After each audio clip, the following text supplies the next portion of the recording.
இன்னைக்கு சுவையான கேரட் பர்பி செய்யலாம். அதுக்கு நெய் சேர்த்துக்கலாம். கேரட் துருவன கேரட் சேர்த்துக்கலாம். இதை நல்லா நம்ம வதக்கி விட்டலாம். இந்த ஸ்மெல் போகிற வரைக்கும் வதக்கிக்கலாம். இது நல்லா ஃப்ரை ஆகட்டும். இந்த ஸ்டேஜில் நம்ம இதுக்கு அடுத்து ஒரு கப் துருவன தேங்காய் சேர்த்துக்கலாம். நல்லா நம்ம வதக்கலாம். இது சூப்பரான ஒரு ஸ்வீட்டாக இருக்கும். ஆரோக்கியமான ஸ்வீட்டும் கூட. இப்போ இது நல்லா ரெண்டுமே ஃப்ரை பண்ணிப்போம். இப்போ அதே கப்பு, அதாவது ஒரு கப் கேரட், ஒரு கப் தேங்காய், ஒரு கப்பு சக்கரை சேர்த்துக்கலாம். வெள்ளை சக்கரை நம்ம சேர்த்துக்கோம். நீங்கள் நாட்டு சக்கரை வேணா அந்த மாதிரி சேர்த்துக்கலாம். இதோட வாசனைக்காக நீங்கள் ஏலக்காய் பொடி சேர்த்துக்கலாம். இதை நல்லா இப்போ ஃப்ரை பண்ணலாம். இப்போ இந்த சுகர் வந்து நல்லா மெல்ட் ஆகி ஒன்றா சேர்ற வரைக்கும் நம்ம இதை கலரிக்கிட்டே இருக்கோம். இதில் இப்போ நல்லா பால் பவுடர் சேர்த்துக்கலாம்.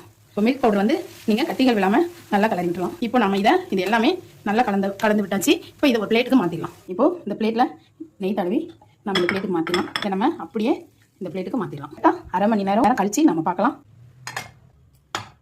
இப்போ இந்த நெய் இருக்கு இல்லையா, இதில் இப்போ நம்ம கட் பண்ணிடலாம்.